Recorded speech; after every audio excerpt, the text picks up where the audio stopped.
Good evening, everybody. My name is James Bassett, and I am a Gen Z appointee in Mayor Muriel Bowser's administration. I'm serving as a special assistant to the Deputy Chief of Staff to the Mayor, and I'm so thrilled to be joined here with a fabulous panel to talk about the FY'25 budget for the first ever Gen Z Budget Engagement Forum. I'll turn first to Lourdes Robinson, the Gen Z Youth Mayor of the District of Columbia, who's joined me on stage, and Jenny Reed, the Director of the Office of Budget and Performance Management for DC. Director Reed, I'll turn to you first for an overview of the budget. Great. Thank you so much, James, and good evening, everyone. My name is Jenny Reed, and I have the privilege of serving as the Mayor's Budget Director. We're really excited that you're joining us here tonight to talk about one of my favorite things that we do every year in government, and that's the budget process. And so since we're inviting you to give us some of your ideas and some of your suggestions, we thought we'd spend just a few minutes talking to you about how our budget works and how the process works. So if we jump to the next slide, a little bit about our process. The budget process runs year-round, and it starts on October 1st and runs through September 30th. We kick off our formulation process in the early fall, where we go out and we get ideas from agencies about what things that they want to recommend to the mayor to invest in the upcoming year. We talk with those agencies, ask tough questions, get more data, and then we come to the part where we are now, which is where we engage with all of you. When Mayor Bowser took office, she made it very clear she wanted to hear from residents before she submitted her budget, not come talk to them afterwards about what she put in the budget. So we're really excited to get your ideas and input today. After we get all the recommendations from the community, we put together a package of recommendations, and the mayor submits her budget to the DC Council this year on March 20th. The DC Council will take about 60 days to review the budget, and they hold public hearings on every single agency and district government. And we encourage you to go and testify in support of those priorities and investments that you're excited to see in Mayor Bowser's budget. After the DC Council passes their budget, it then goes on to Congress, and we then go into what we call the execution phase. So we start to implement all the great ideas and programs and services that we're invested in. And importantly, we check in with the agencies on how they're doing. We want to make sure that as these programs are starting, as they're being implemented, that they're delivering on the results that we expect them to deliver on. And then we get to the end of the year and we take a look back. We look back at how do we do, what programs should we continue, what should we increase, and how can we do things better. Importantly, we also get an audit of our city's finances, and we're very proud that this is the 27th consecutive year for a clean audit here in the District of Columbia. If we jump to the next slide, I'll give you a very quick breakout of how our budget is really organized. So we have a $20 billion budget that is all federal funds, local funds, taxes, fees combined. The biggest share of that budget is Health and Human Services at about 32%. That funds things like Medicaid, as well as our Department of Aging and Community Living. Next, we have the Enterprise Financing and Other Fund, which is about 23%. And that sounds really wonky, but it does a very important thing. It funds our debt service payments, and it funds our union agreements. Debt service is what we need to pay when we borrow money to build the amazing facilities that we see all across the district. So those new schools, those new rec centers, all of those are paid with debt service. Next is education. Education is about 20% of our budget and funds really important areas like our public schools and public charter schools, but also our public library system, as well as our Department of Parks and Recreation. Public Works and Government Operations makes up about 13% of the budget. These are the things that make investments in like the Department of Public Works to help come pick up the trash and clear the snow, the Department of Transportation to help create bike lanes and bus-only lanes across the city, as well as important investments in energy and the environment to make sure that we can achieve our climate goals. Public Safety and Justice is around 9%. This includes important funding for our Metropolitan Police Department, our Fire and Emergency Medical Services Department, as well as the Office of Unified Communications, the folks that pick up the phone when you call 911, and our Office of Neighborhood Safety and Engagement that focuses on violence prevention in the community. Last but certainly not least, economic development and regulation makes up about 3% of our budget.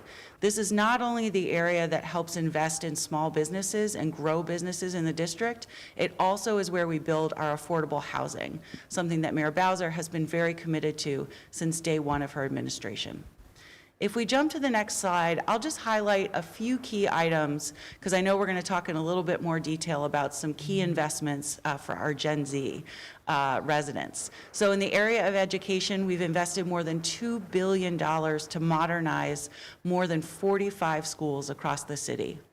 We know that it's really important to get more people to live in the downtown, and that during the COVID pandemic, those communities that had a more balanced mix of commercial and residential fared much better.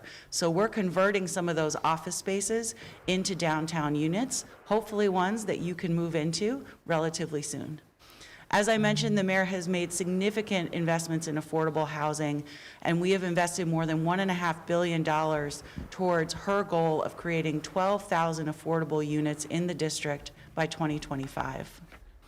In public safety, we are supporting MPD by providing more civilian positions so we can get more officers on the street. We're launching a brand new paramedic school with Trinity University that will allow our residents to get training in these critical and well-paying jobs.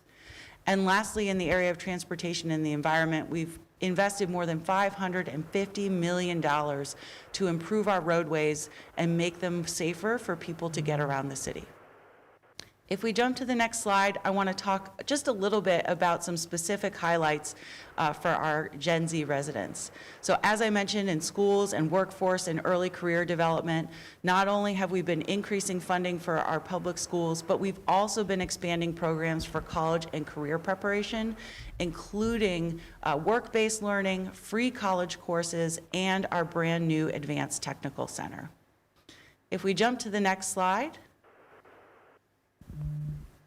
in the area of public safety, we know that it's really important that kids can get back and forth to school safely. So we've invested $9 million in our Safe Passage program to make sure that students have the safety that they need to get back and forth from their neighborhood to their school. We've also invested $7 million to help make it easier for students to get to school through the DC School Connect program. Partnering with our Department of For-Hire Vehicles, this offers shuttle buses around this district that helps get students from their homes to their school. And lastly, we've been putting additional efforts to support more diversity, inclusion, and equity programming, as well as employee wellness in our public safety agencies. When it comes to transportation and infrastructure, I've talked a lot about the investments we've made in the infrastructure around the city to make it easier for you to get around, whether you drive, bike, or walk, or use a scooter. But also, we want to make sure that you can get there and make it affordable. So right before Mayor Bowser took office, she implemented the Kids Ride Free program, which invests more than $16 million to provide free Smart Trip cards to our DC public school students so they can get to school for free. If we jump to the next slide, I want to talk a little bit about the budget environment that we're in today and some of the tough choices that we're going to have to make. You'll hear a little bit more from Mayor Bowser in a minute about the district's economy, and while we are certainly recovering and we are growing and all of the investments the mayor has been making are starting to pay off, our revenues are not growing as fast as they were before the pandemic. A lot of this has to do with telework and the post-COVID environment. We don't have as many people coming into downtown, shopping in stores, going to restaurants, and so we're seeing a slowing decline in our revenue. But at the same time, our expenses are growing significantly. So while our revenues are growing on average $50 million a year, our expenditures are growing more than $900 million a year. But there's good reason for this. One is the fiscal cliff for WMATA. So a lot of you probably know that WMATA is facing a funding shortfall. And rather than have severe service cuts or severe fare increases, the mayor and the region have pledged additional funding to help make sure that we can continue the forward momentum with WMATA. The mayor has in fact pledged $200 million to avoid service cuts and big fare increases. Education is a top priority. So the mayor several weeks ago announced her budget for public and public charter schools, which represents a $341 million increase. And then I'm sure, like all of you who are feeling the same effects, everything is more expensive. Food is more expensive, electricity is more expensive, our leasing costs are more expensive. All of this is driving up our expenditures. So if we jump to the next slide, and this is my last slide, we have some tough choices to make in this upcoming budget, and we've developed a set of guiding principles to help us make those choices. So first, we want to make sure we're maintaining and enhancing the core services that are the foundation of any local government. We must pick up the trash. We must pick up the phone when you call 911. We must send our firefighters out if you need help. We also want to maintain our investments that improve the quality of life and the safety of DC residents, businesses, and visitors. We really want to maximize our resources for 3 key areas that we know will continue to drive our comeback. That's public education, public safety, and the downtown. And throughout Mayor Bowser's tenure, we've been focusing on investments that are equity-centered and really have a trajectory and an impact on equity in the city.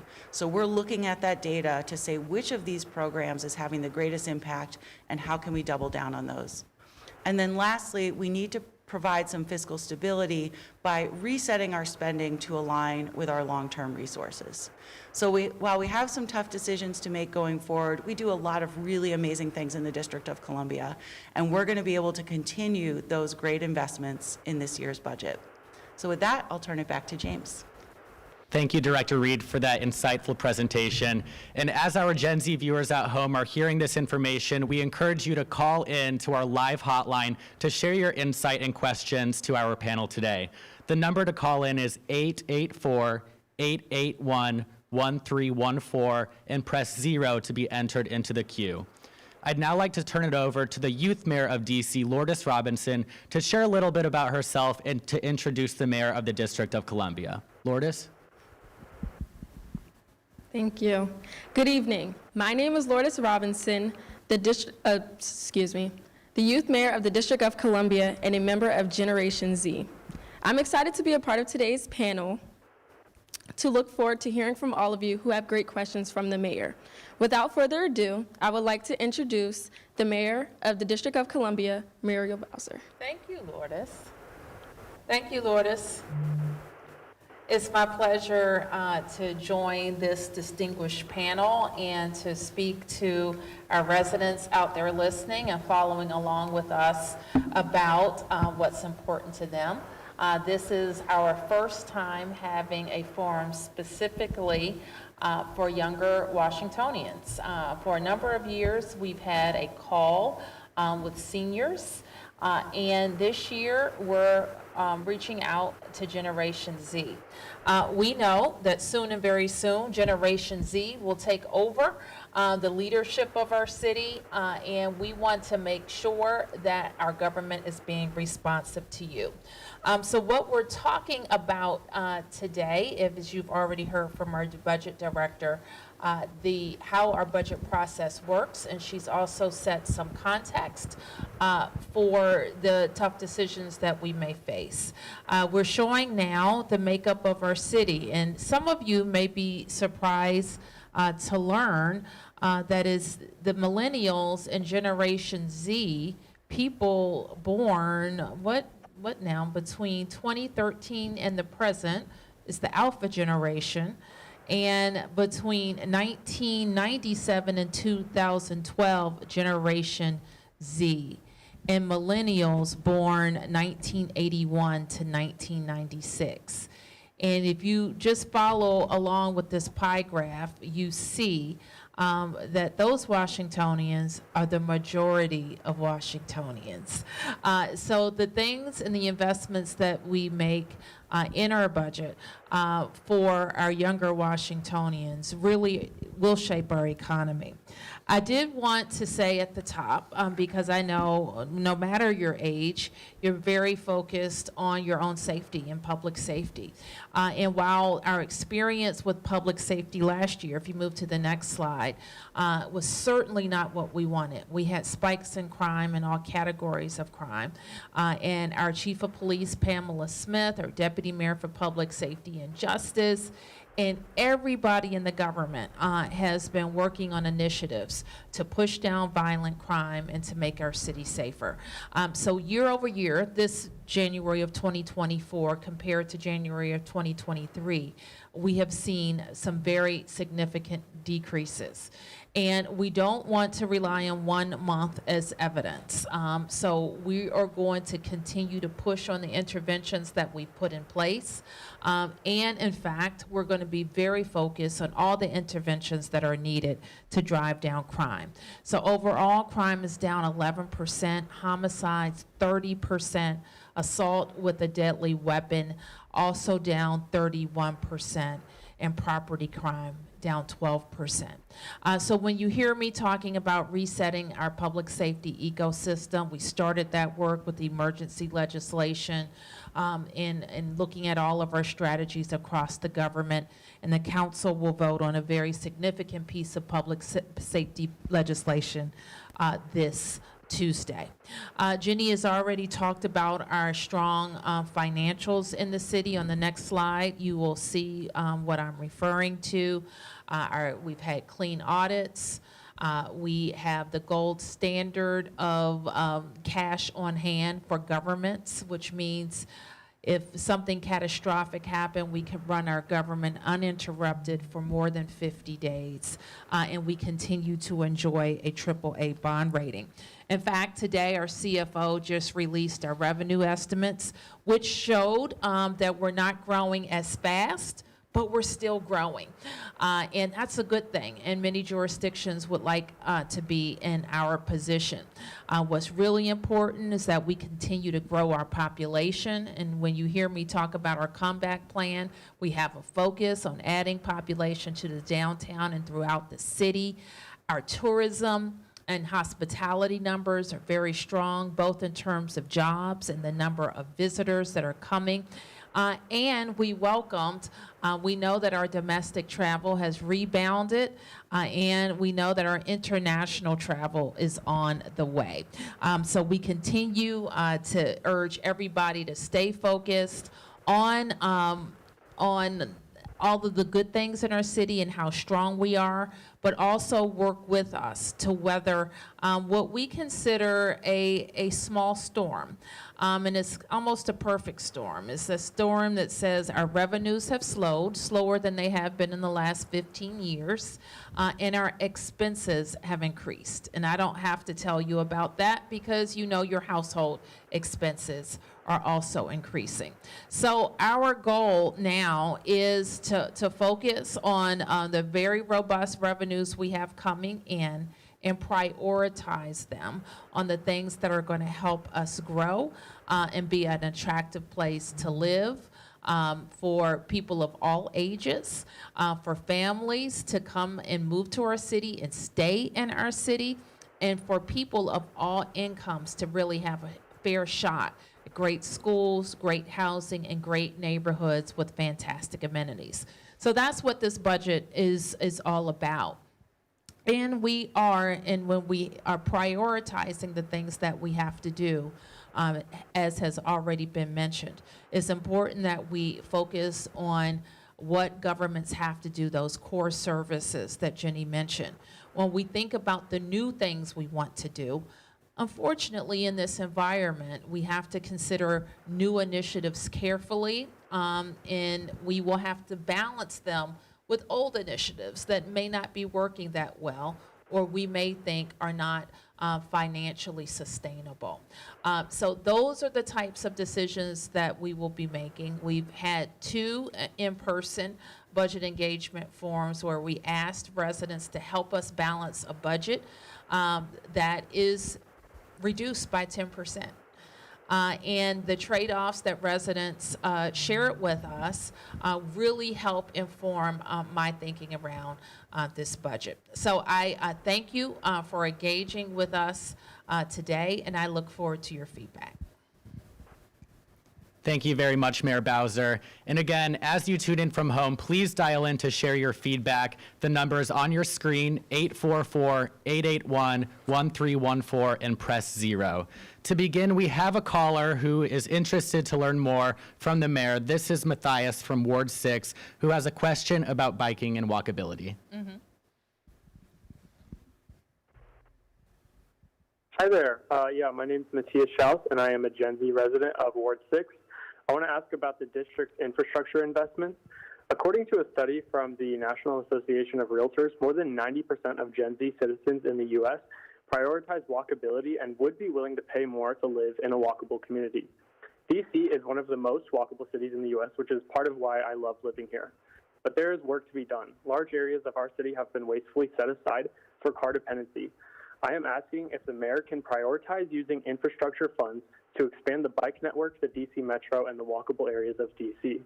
Research from the University of Wisconsin has even revealed that when car dependency was decreased in an area, the economic situation in the community benefited. Please reduce car dependency in our city, make our streets safer, our revenues higher, and our residents happier. But that's not my only concern today. I speak on behalf of the entire Gen Z voting bloc when I urge the mayor to call for an immediate ceasefire in Gaza.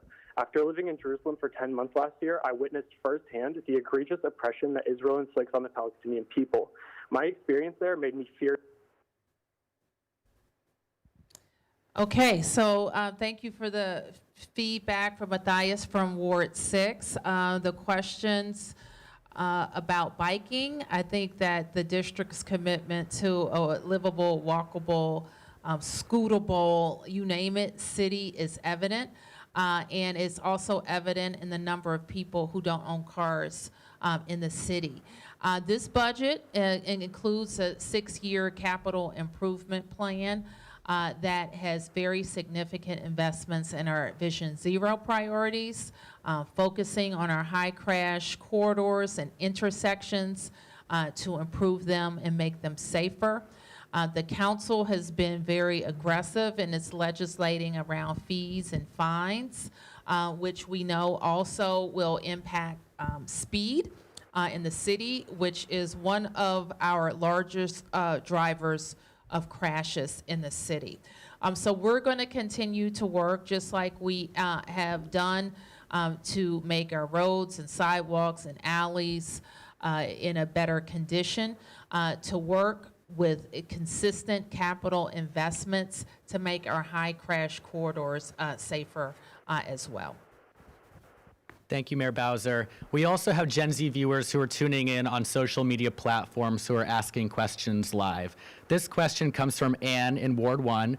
What is the mayor doing to create high-paying job opportunities for young people? Well, that's a great question because, and I love the way that question is put because we regard our job in the city is to help create opportunities for DC residents. And we start by doing that by having a high quality public education system. I am proud that since I've been mayor, we have nearly doubled our investment in public education. We've invested in our teachers, which is our greatest resource in our public education workforce. So we have the best of the best, and they're well compensated, supported, respected, and trained in our system.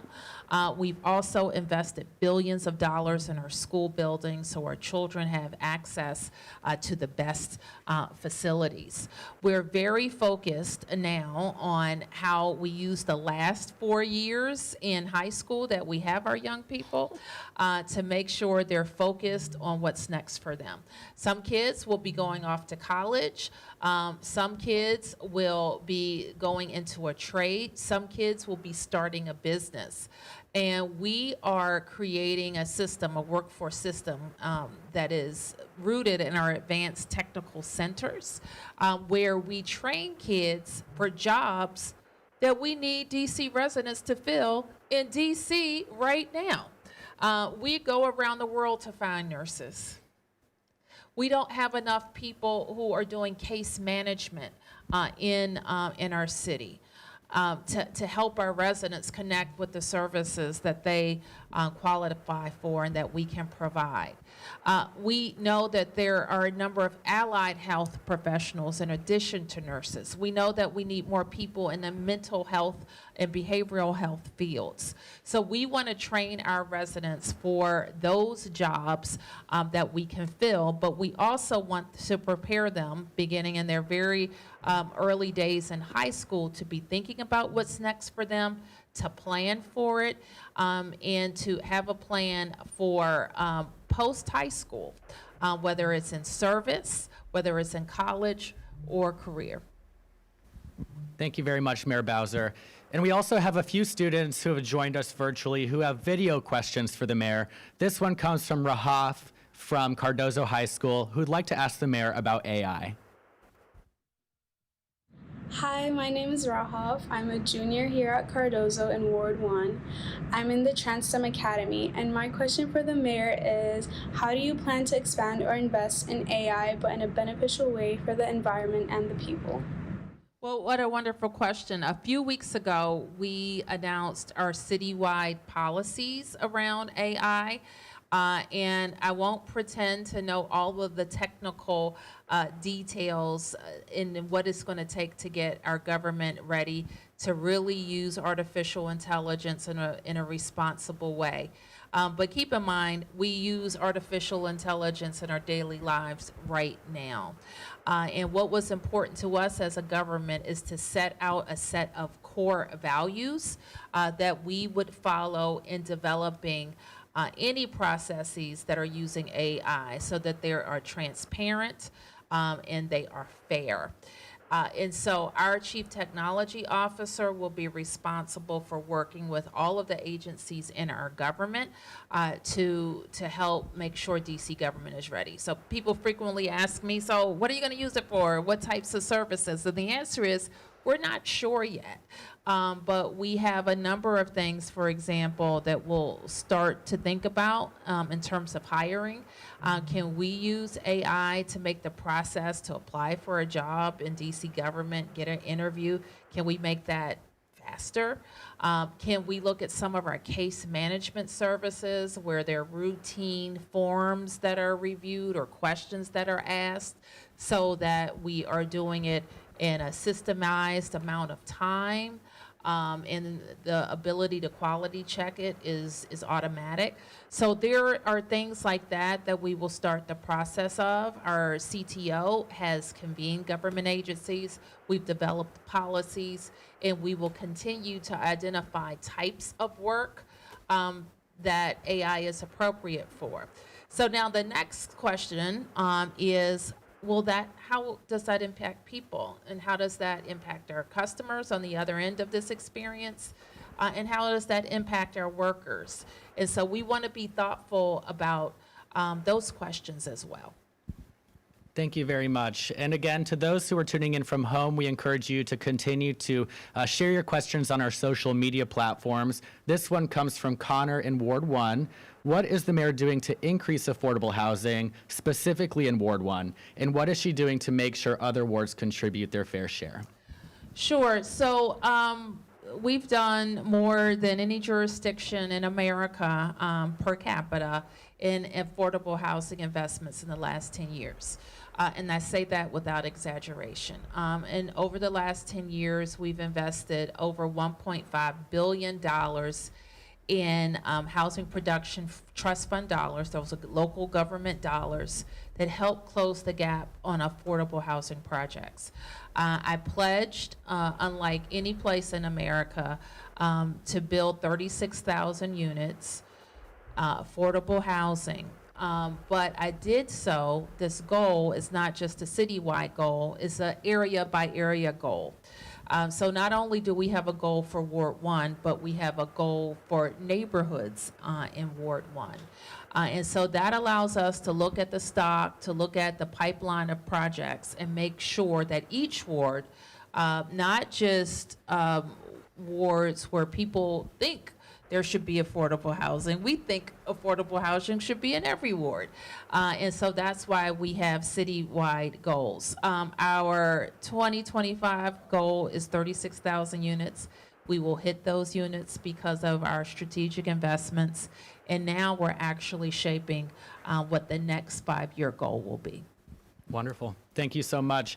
And as we continue to get video responses, we want to turn to Sydney from Chisholm Elementary School, who has a question about more arts programs. Hi, I'm Sydney, and I'm proud to be a student at Shirley Chisholm in Ward 6.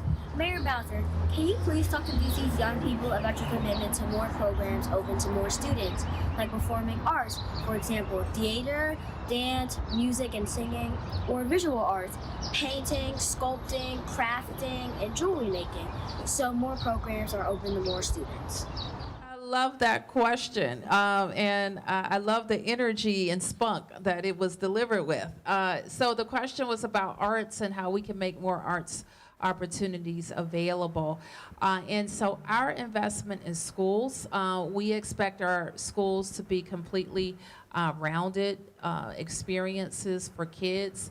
We know when kids are challenged and they have interesting programming at school, they'll be at school. And the arts are one thing that excite kids about going to school. And those are for kids that think they're artistic, and those are for kids who think they are not artistic, because the exposure to the arts helps also with academics. So we want to continue to invest in all of our schools' funding so that our schools can make decisions about the arts programming that's available school by school. We have also increased our funding in out-of-school time programs in our Parks and Recreation Department. And so not only are kids getting exposed to the arts at school, but in after-school opportunities that we fund with various partners across all 8 wards in our out-of-school time programming. Wonderful. Thank you so much. We all know we live in a fabulous city. Elizabeth from Ward 1 asks online, what is the mayor going to do to bring tourism to our city? Well, Elizabeth, this is a great question because tourism is not, and I frequently say, it's not just fun and games, but it helps us achieve all of the investments that we've been talking about today. Because people come to our city, they stay in our hotels, they eat in our restaurants, we are able to employ thousands of people.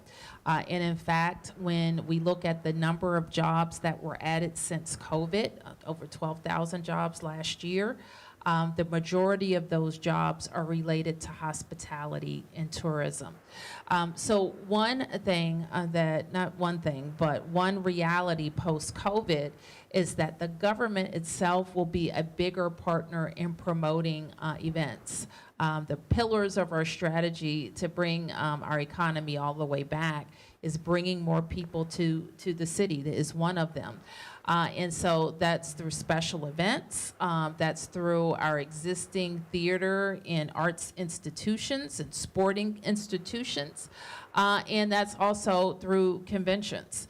But it's also through promoting events that we have celebrated for years and years, like the Cherry Blossom Festival, which is upcoming. And we expect it to be a very big year. Peak Bloom, March 23rd. Excellent. We'll see you there. And Mayor, our youth mayor actually has a question coming in from online. Youth Mayor Robinson, can you tell us a little bit about the most effective ways for young people to get involved in local politics? Absolutely. Thank you for that question. I started out using digital activism, so just reposting things on Instagram, researching, attending protests. And so with me, I also joined a leadership organization here in the District of Columbia called the Mayor Marion Barry's Youth Summer Leadership Employment Program. And part of that, at first I just wanted to do the employment program, just get a regular job at DPR, potentially be a summer camp counselor. And with a conversation with my dad, they were like, oh, are you sure you don't want to join the leadership program. So with that, I was able to learn more about professional development, personal development, as well as leadership development. So honestly, I would say get involved in your schools, get involved in social media, attend protests, and most importantly, network. Networking. That's going to get you out. That's going to push you, as well as learning who your state representatives are, as well as your local representatives. Getting in touch with them. I would say, emailing, sometimes showing up at an office. Those are great ways to get involved. Wonderful. Thank you so much, Lourdes. And for those viewers at home, DC is always hiring. We encourage Gen Z viewers at home to visit together.dc.gov/jobs to find your opportunity and to get involved just like Youth Mayor Robinson did. We have a question coming in online from Greg in Ward 6. I've heard a lot of misinformation about Secure DC, and I'm a little confused about what is true and what is not. Can you share why you are in favor of this legislation passing? Sure. I can give a few highlights of the bill, though I understand there are over 100 individual provisions. I will speak a little bit about the parts of the omnibus that are bills that I introduced. Safer, Stronger DC 2.0, as we call it, and the Act Now legislation. And both are really meant to get more accountability for people who are making the city less safe, particularly people who are using guns. And a crucial part of Safer, Stronger that was passed on emergency last summer was the ability for courts and prosecutors to work together to detain more people who are violent offenders and who have used a gun in the city while they await trial. And we thought it was very important to put that in place last summer so that we could see people who had shown that they will use guns and stop them from using guns. And already we are beginning to see some benefit of that part of the law that was enacted last summer. I mentioned at the top the number of gunshots that have gone down in our city, and I believe that's directly related to our ability to take people off the streets who are using guns. There's also provisions in the bill that are related to what I call emerging crime trends. We've seen post-COVID rampant theft in some of our retailers that are really causing some of them to close. And people refer to it as shoplifting, but what it is organized crime. And what it causes is for retailers to go out of business or threaten to go out of business, like the CVS in Ward 1. And what that means is people won't have access to daily goods. It could mean that they won't have access to medicine. It could mean that they won't have access to small grocery items that you can get in a CVS. Or it could mean that a grocer who is experiencing rampant theft won't be able to continue to serve. So this law reduces the threshold by which prosecutors and judges can consider organized several incidences or one incidence part of an organized retail theft ring. Similarly, we are focused on giving the police a tool called drug-free zones, which have been implemented in the city for about 2 decades, until a few years ago when it was repealed. And this is one tool that MPD can use to disrupt open-air drug dealing in the city.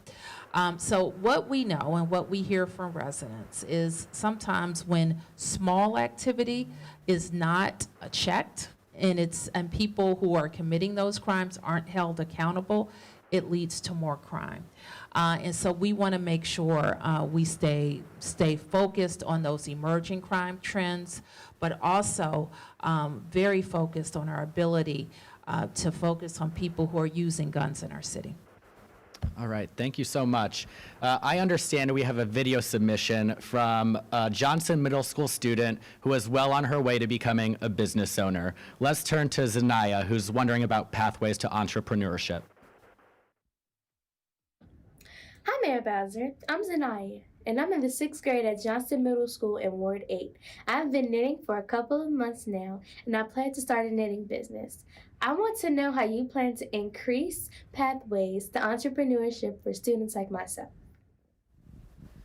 Well, I think that's amazing, and we know that a lot of Gen Zs and millennials have a lot of jobs or hustles or side jobs, and we love that. And what we know is that a lot of people will find success by owning their own businesses and hiring DC residents themselves.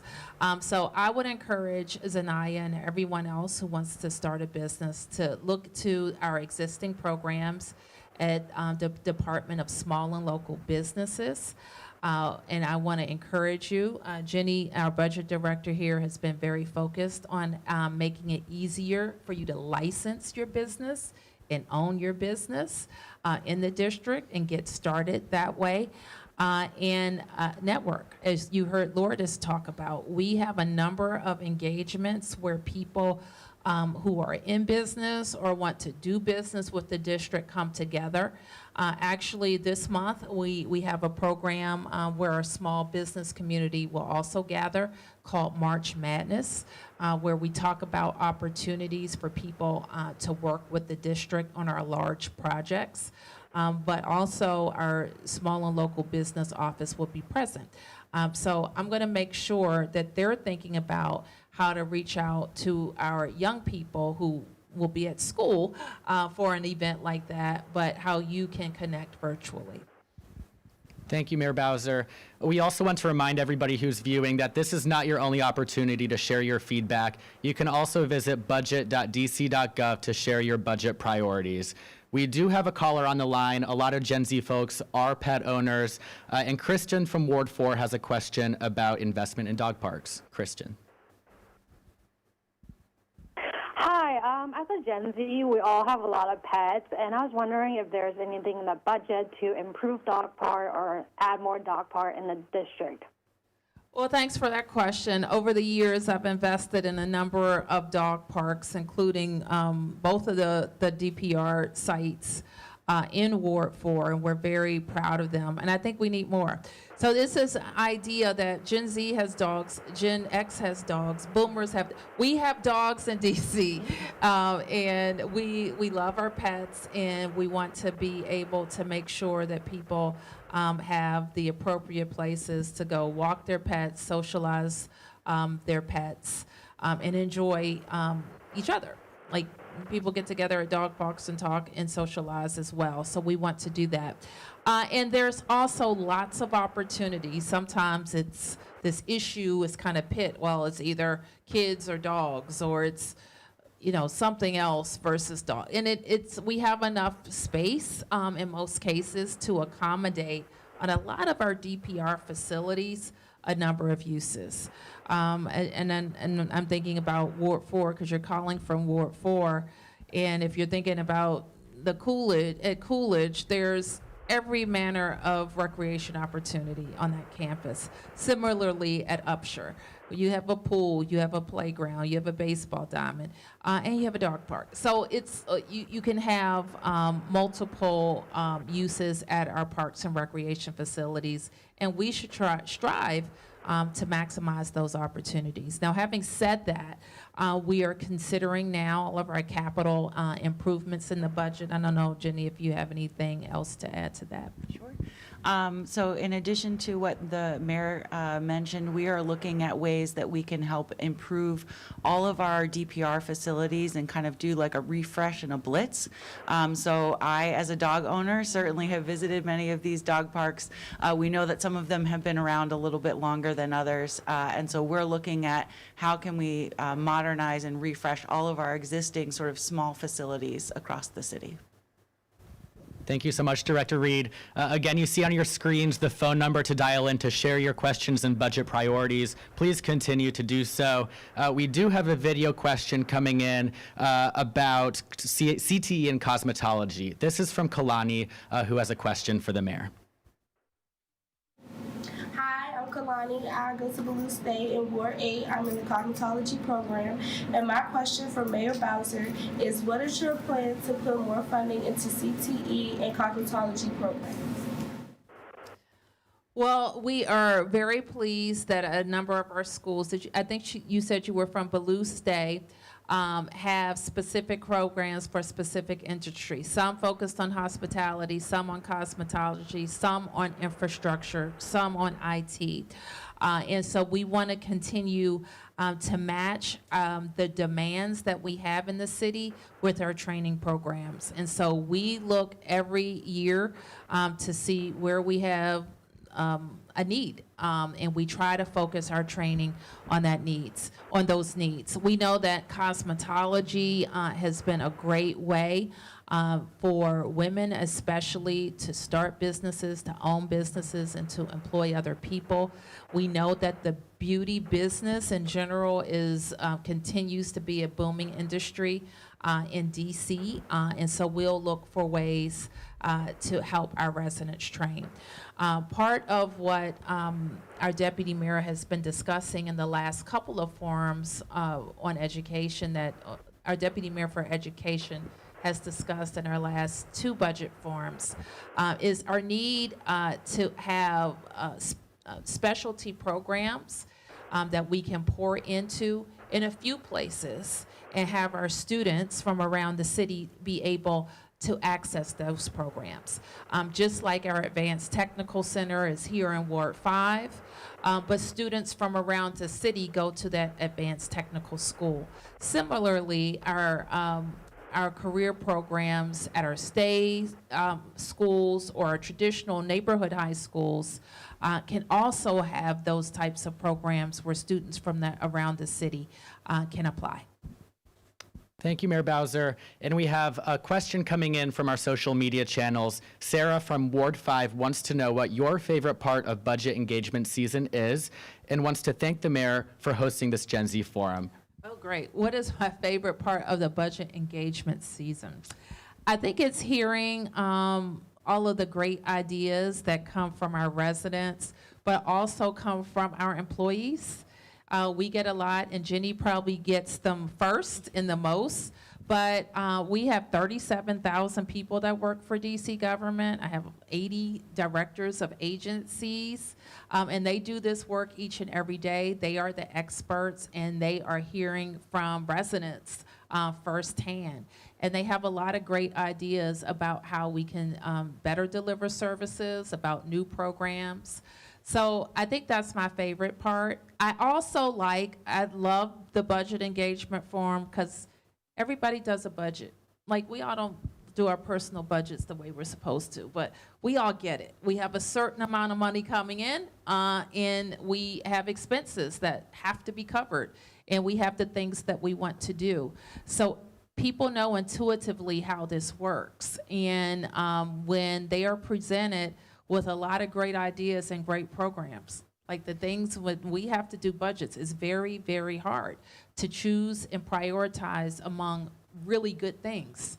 But that's what we have to do. And the recognition that DC residents know that we have to do that. They trust us to make those recommendations and talk about them and explain them and let them know what that means for their lives. It really is one of the most important jobs of being mayor, that people trust me with their hard-earned dollars to make the types of decisions that will help the most DC residents the fastest. Wonderful. Thank you so much. And that was our final question from our viewers at home. Mayor Bowser, do you have any final remarks for our Gen Z audience today? I just want to thank Gen Z for dialing in, tuning in, sending in videos, and keep them coming. Stay engaged with us at budget.dc.gov. Thank you.